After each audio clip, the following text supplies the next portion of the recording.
आज का हमारा टॉपिक है पहला और दूसरा शमूएल की किताब किस बारे में है। मैं अपने तमाम दोस्तों को बाइबल स्टडी चैनल में वेलकम कहता हूं। मेरा नाम नासिर जॉन है और आज हम पहला शमूएल और दूसरा शमूएल जो कि पुराने अहदनामा की 9वीं और 10वीं किताब है, इन दोनों किताबों पर आज हम गौर करेंगे। शमूएल की दोनों किताबें 3 लोगों पर मुश्तमिल हैं, यानी शमूएल नबी, सौल बादशाह और दाऊद बादशाह पर। सबसे पहले हम तारीखी पस मंज़र देखते हैं। शमूएल की किताबें बनी इसराइल के बारे में तारीखी किताबें हैं। शमूएल की किताबों से पहले खरूज और यशवा की किताबों में बयान किया गया है कि किस तरह बनी इसराइल ने मिस्र छोड़ा और बियाबान में सफ़र किया और कनान की सरज़मीन को फतह किया। सहरा में सफ़र के दौरान खुदावंद ने उन्हें अपनी मर्ज़ी के मुताबिक ज़िंदगी गुजारने के बारे में वसी तालीम दी थी। तहम लोगों ने ज़्यादातर वक़्त खुदावंद की हदायत पर अमल नहीं किया। कज़ात की किताब यानी काजियों की किताब हमें बताती है कि यशवा की मौत के बाद बनी इसराइल ने वो किया जो खुदावंद के नज़दीक बुरा था और बुतों की खिदमत की उन्होंने, और उन्होंने खुदावंद को छोड़ दिया जो उनके बाप दादा का खुदा था, जो इन्हें मुल्क मिस्र से निकाल लाए थे, जिसका जिक्र कज़ात 2 बाब 11 और 12 आयत में है। इस किताब का बकाया हिस्सा एक ज़वाल की तरह है, जहाँ लोग खुदावंद को छोड़ देते हैं और इन्हें दुश्मनों के हवाले कर दिया जाता है। लोग तौबा करते हैं और खुदावंद इन्हें बचाता है और फिर सारा मंजरनामा नए सिरे से शुरू होता है। इस पस मंज़र में शमूएल की किताब में इसराइल के कबीलों के गिरोह में से बादशाह सऊल और बाद में दाऊद बादशाह के तख्त एक मुत्तहद रियासत में मुंतकिल हो जाता है। अब हम शमूएल नबी के बारे में देखते हैं। किताब का आगाज़ हन्ना नामी एक खातून से होता है जो खुदावंद से बच्चे की भीख मांगती है। उसकी दुआएं कबूल होती हैं और उसका एक बेटा शमूएल है। ये लड़का खुदावंद का खादम बन जाता है। बहुत छोटी उम्र में वो खैमा में रहता है।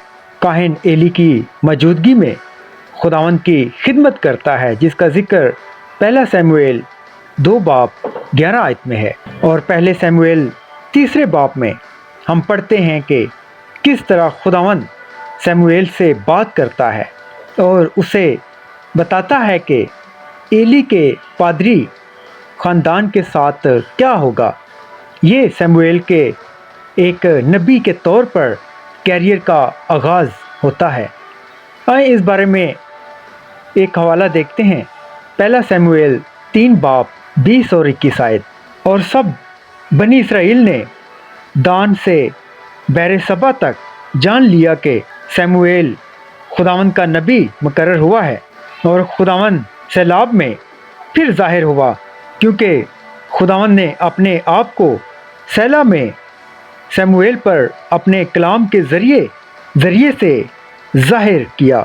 पहला शमूएल 8 बाब में जब शमूएल नबी बूढ़े हो जाते हैं तो लोग अपने आसपास की कौमों की तरह एक बादशाह का मुतालबा करते हैं। दर हकीकत वो खुदावंद को अपना बादशाह मानने से इनकार करते हैं, जिसका जिक्र शमूएल 8 बाब 7 आयत में है।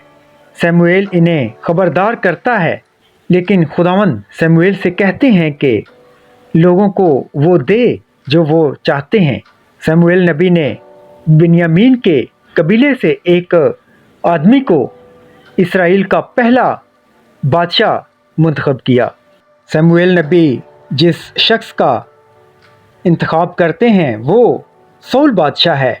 शुरू में वो आजिज़ है और खुदावंद की मर्ज़ी की तामील करता है, लेकिन जैसे जैसे कहानी सामने आती है वो बेईमान और गरूर से भर जाता है।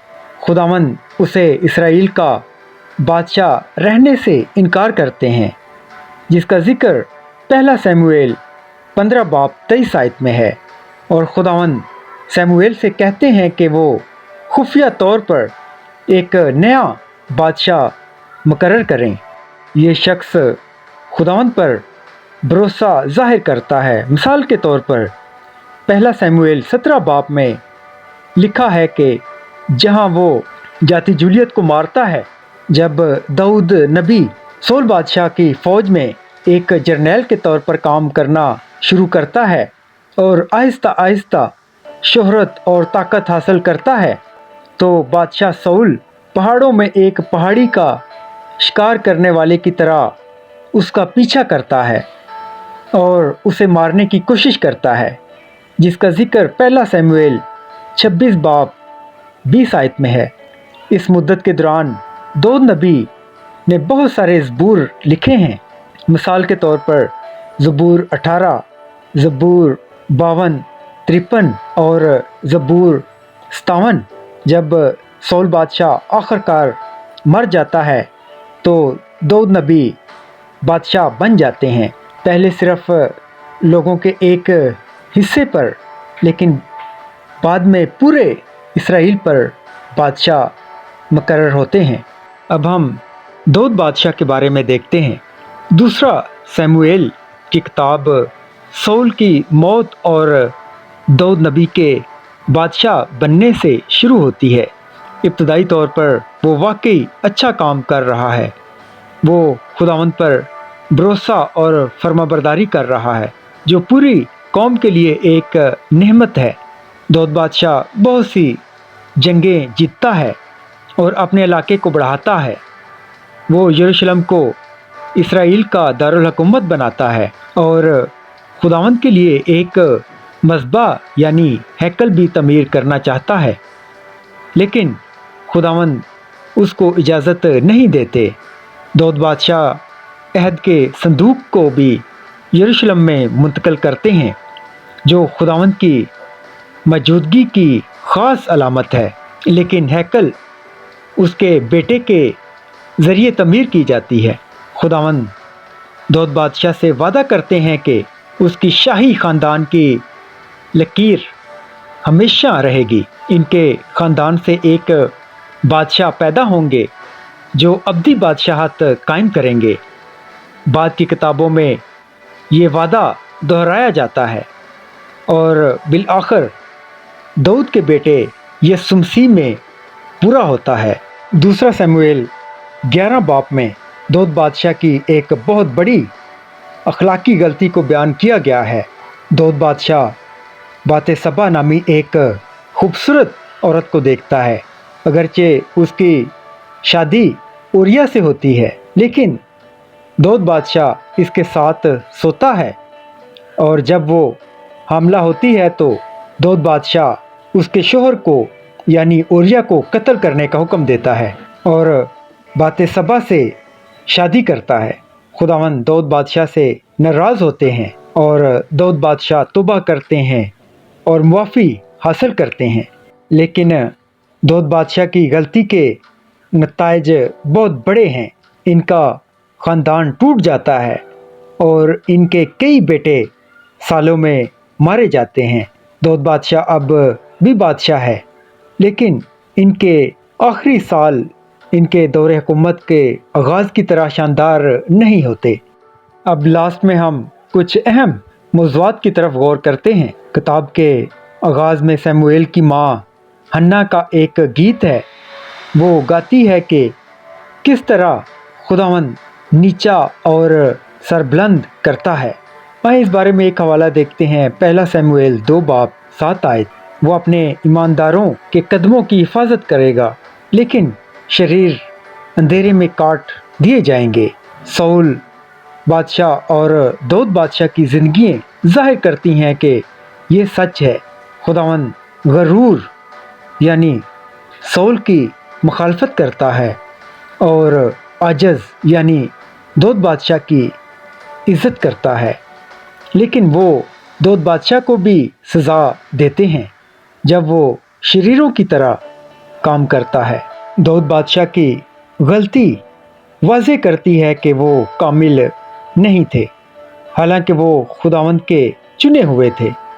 یہ کہانی ہمیں بتاتی ہے کہ اگر ہم توبہ کریں گے تو خداوند ہمارے گناہوں کو معاف کر دیں گے۔